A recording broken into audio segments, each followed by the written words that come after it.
Brihad Aranyaka Upanishad in simple English, part 2 of 15, Madhu continued, chapter 1, section 3. This part deals with the superiority of breath among the various bodily functions. There were two classes of the descendants of the Creator, the gods and the demons. The gods were the younger and fewer, and the demons were the older and more in numbers. As time went by, rivalry developed between them and they fought with each other for the mastery of the worlds. The gods decided to overcome the demons at the sacrifice through the singing of the Udgit, the song of Brahm. They therefore requested the various divinities to chant the Udgit for them, which the divinities did. The demons, seeing the danger in this, pierced all these divinities and afflicted all of them with evil. On the gods asking, speech chanted the Udgit for them, and obtained for the gods all the good there is in speech. That there was good in speech was inherent in its very nature. Then on the gods asking, the life breath chanted the Udgit for them, and obtained for the gods all the pleasure there is in life breath through the nose by smelling. That there was pleasure in odor was inherent in its very nature. Then on the gods asking, the eye chanted the Udgit for them, and obtained for the gods whatever pleasure there is in the eye in seeing. That there was pleasure in seeing was part of the very nature of the eye. The gods next asked the ear to chant the Udgit for them, which the ear did, and obtained for the gods whatever pleasure there is in the ear in hearing. That the ear heard well was part of its very nature. Then the gods asked the mind to chant the Udgit for them, which the mind did, and obtained for the gods by that chanting whatever pleasure there is in the mind in thinking. That the mind thought well for itself was part of the very nature of the mind. Seeing these divinities chant the Udgit for the gods, and seeing the danger in this, the demons rushed towards these divinities as they were chanting the Udgit for the gods, pierced them, and afflicted them all with evil. Thus, the evil of speaking the untruth and speaking the improper entered into speech. The evil of the unpleasant smelling entered the breath in the nose. The evil of seeing evil entered the sight in the eye. The evil of hearing evil entered the ear, and the evil of thinking the improper and the evil entered the mind. All these organs, since they had been afflicted by evil, became incapable of chanting the Udgit. Then the gods said to the vital breath in the mouth, now you chant the Udgit for us. The vital breath in the mouth agreed and chanted the Udgit for the gods. The demons again rushed towards it with the intention of piercing it and afflicting it with evil as well. But here they failed in their attempt and could not pierce it. And just as a lump of earth is scattered when it strikes against a rock, so too were the demons scattered in all directions when they hit against the wall of this vital breath in the mouth, and they all perished. Therefore, the gods increased and the demons were crushed. He who knows this as such, he becomes his true self, and the enemy who hates him is crushed, just as the demons were crushed. Then they asked, what has become of him who pierced us then? Where is he? He is here, within the mouth itself, the ayas. He is the vital breath.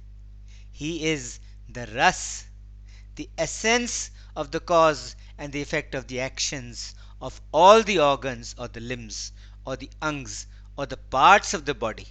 And therefore he is called Ayasya Angiras, the essence of the limbs, the self, the Atma.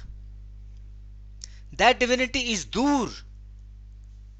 That divinity is far away, because death is dur, meaning that death is far away from him who knows this. That divinity, that self, next struck off the evil of all these other divinities and of death as well. He then carried all the evils of these divinities as well as death to the end of the quarters, where he set them all down. Therefore, one should not go to the people of that region. One should not go to the end of the quarters, lest he meet there with evil, lest he meet there with death, because that is where the self carried off all evils, including death. The self, having struck off the evil of death of those divinities, next carried them beyond death. It carried speech across first. Thus, when speech was freed from death, it became fire. This fire, when it crosses beyond death, burns brightly. Then it carried across the organ of smell. When smell was freed from death, it became air. This air, when it crosses beyond death, blows and purifies everything. Then it carried across the eye. When the eye was freed from death, it became the sun. The sun, when it crosses beyond death, shines brightly. Then it carried across the ear. When the ear was freed from death, it became the quarters of space. These quarters have crossed beyond death. Then it carried across the mind. When the mind was freed from death, it became the moon. That moon, when it crosses beyond death, shines brightly. Thus, that divinity carries beyond death him who knows all this, and one becomes that on which one meditates on. Then breath obtained food for itself by chanting. For whatever food is eaten by breath alone. In food is breath established. These other divinities said to death, "You have taken all the food there is for yourself by chanting. There is no food for us. Let us also have a share of this food." Breath said, "All right, sit around facing me or enter into me. I will share this food with you." They agreed, sat down around him, and entered into him from all sides. Therefore, whatever food one eats by this breath, one is satisfied by it. All his relations flock to him who knows this. He becomes the supporter of his people. He becomes their chief and their foremost leader. He becomes an eater of food, and he becomes their lord. Whoever among his people competes with and desires to be the equal of such a one who has this knowledge, he is not able to support his own dependents. But whoever, following him, wishes to support his dependents, he indeed will be able to support his dependents. He is called Ayasya Angiras, for he is the essence of all the limbs. Yes, life breath indeed is the essence of all the limbs. Therefore, from whatever limb the life breath departs, that limb shrivels and dries up, because life breath truly is the essence of the limbs. And this is also Brihaspati. Brihati is speech, and Brihaspati is its lord. Therefore, this is Brihaspati. And this is also Brahmanaspati.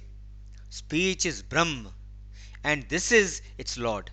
Therefore, this is Brahmanaspati. And this is also the Samved.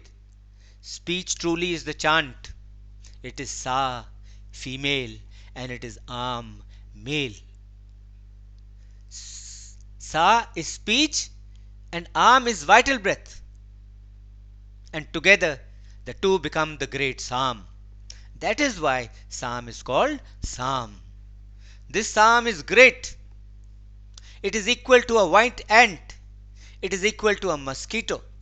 It is equal to an elephant. It is equal to these three worlds. In fact, it is equal to this entire universe. It is equal to all creation. Therefore, indeed, is it the Samved. He who knows this Samved to be such, he attains union with it, or else he lives in the same world with it. And this is also the Udgit. The vital breath is Ut, for it is by vital breath that this whole world is upheld and supported.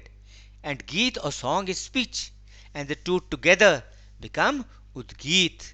This is Udgit, for this is Ut and this is Geet. Brahmadat, the great grandson of Chitikan, while drinking King Som said, "May King Som strike off my head if what I say is false. And I say that Ayasyangiras chanted the Udgit only with this vital breath and speech, and not by any other means, for only with speech and vital breath did he chant the Udgit. He who knows the wealth of that psalm, he himself gets to own that wealth. Therefore, one who is about to do the duties of a Ritvich priest, he should have a rich tone in his voice. It is with such a voice that he performs the duties of a Ritvich priest. Therefore, people who come to a sacrifice desire to see a priest with a good voice, as one who has wealth. He who knows this wealth of psalm to be such, he attains that wealth himself. He who knows what the correct sound of the psalm is, he who knows what the correct pronunciation is, he knows it as gold, and he obtains gold. The tone of the voice truly is its gold. He who thus knows the gold of that psalm, he obtains gold.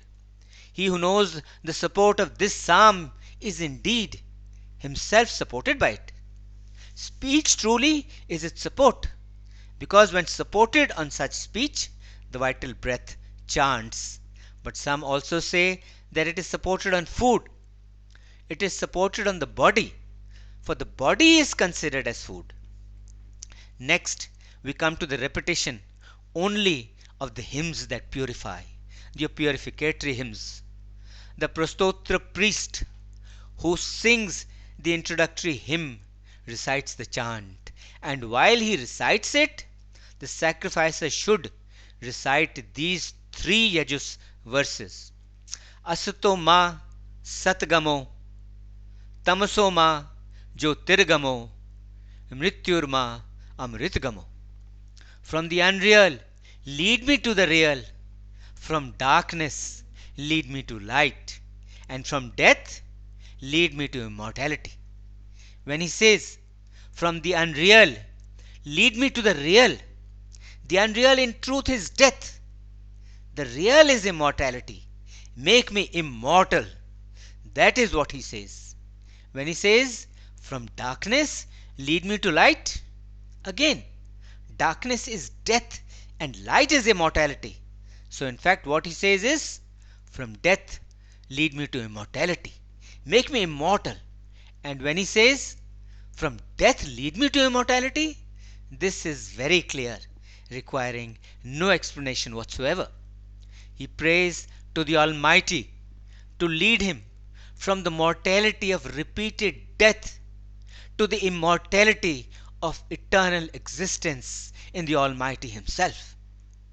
Now, whatever other verses there are in the hymns of praise, by chanting them, one should obtain food, and therefore in them he should choose as a boon whatever he may desire.